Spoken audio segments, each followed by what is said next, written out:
It seems like everyone's talking about muscle mass right now. Thanks to the rise of weight loss medications, this topic is having a moment.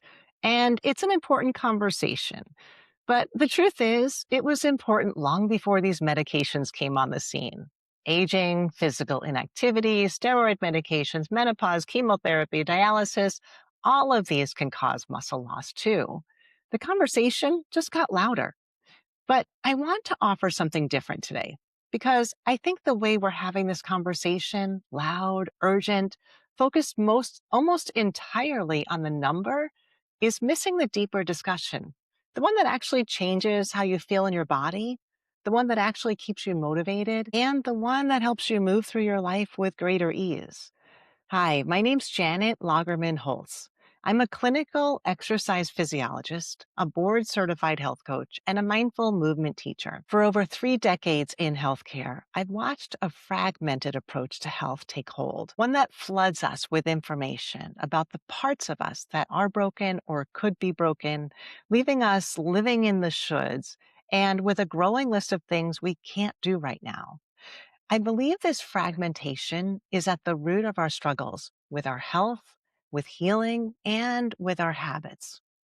Today, I want to take the fear around muscle mass and turn it into something whole, something you can actually use to get the real results that you want. There are three things your muscles need for your whole person to be healthy: mindfulness, meaning, and intentional movement. And today I will walk you through each one, not as a prescription or another should on your list, but as an invitation to take a step back, to take a whole person view and move from fear of losing muscle to confidence you can activate your muscles to support the quality of your life. Let's start with something that you don't often hear in the muscle mass conversation. Protein doesn't make muscles. Your nervous system does. Every movement you make, from lifting something heavy to simply taking a breath, happens because your nervous system fires a signal that tells a group of muscles to respond. The coordination, the strength, the ease of movement you feel is not a property of how much muscle tissue you have. It's the product of how well your brain, your nerves, and your muscles are communicating. And that communication needs your presence to make it stronger. This is where mindfulness enters the muscle conversation. And I don't mean sitting still or clearing your mind of all thoughts. I mean a set of skills that can actually change your nervous system response, bringing your attention to your body with curiosity and with kindness. Feeling what is present, noticing how you're positioned, what your muscles are doing, what the movement feels like from the inside, and being curious and responding with kindness when your body says, no, thank you. That presence is the bridge between the nutrients your body delivers to your muscles and the strength your body expresses with your muscles. When you move with mindful awareness, when you are inside the movement rather than distracted through it, you are building something protein supplements can never create: the nervous system connection that coordinates muscle function or muscle memory. It's really nervous system memory of the symphony of muscle activation that creates movement.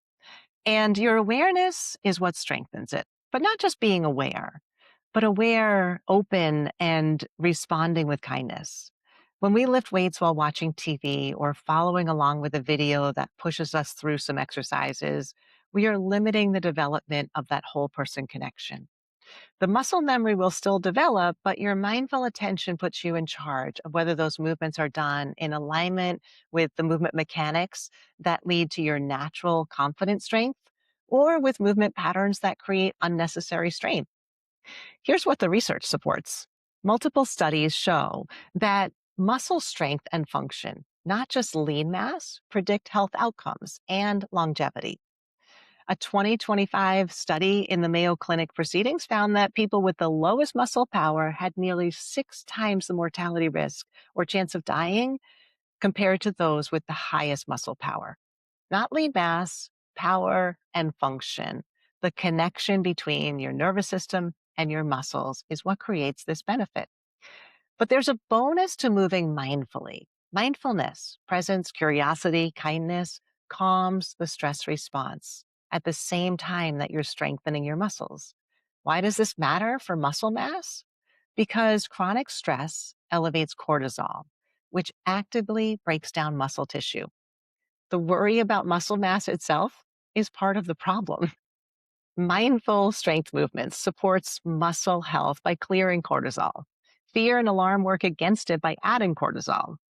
When you add mindfulness to strength movements, you get more benefits that support not just muscle mass, but your whole person health. The second thing that I find this muscle mass conversation needs is meaning. There's a difference between moving and exercising. Exercise is intentional movement. It's movement for the specific purpose of taking care of yourself. Most muscle building advice kind of skips over this and it begins with a list of exercises that you should be doing, progression of load and sets and reps. It skips over this question, why does this even matter to you? Not the number on the scale or the number on the weight machine, but what will being stronger actually do for your life and the people in it? Without this, it quickly becomes a should or a task that you have to just get through. But I find that this below the numbers meaning of exercise is not always easy to get to. Our brains like absolutes. We get drawn in by the numbers and they become the goal. But that brain led approach fragments us. It forgets what your heart knows about why you want to be strong. This is exactly why I developed the core why questions. 5 questions that take you to the heart of what health really means for you personally.